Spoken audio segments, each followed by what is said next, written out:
उदासी की उदासी की कोई तो आखिरी हद हो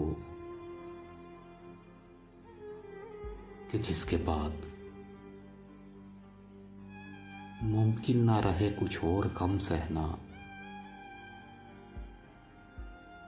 या फिर यूं हो के गम सहने की आदत इस तरह कुछ हो कि सह कर भी ना जुम्बश अबरू में और ना माथे पर बल हो। शिकस्ता टूटे ऐसा पर तारी थकन न हो।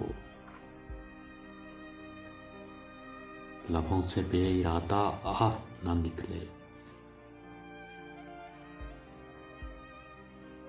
लबों से बेइरादा आह न निकले,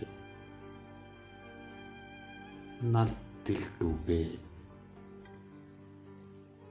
कभी हल्की नमी रुखसार पर,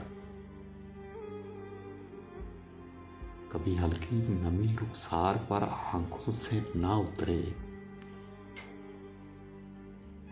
लबों को सी लिया जाए,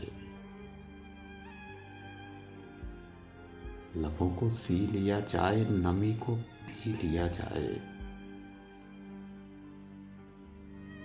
चुभन में और थकन में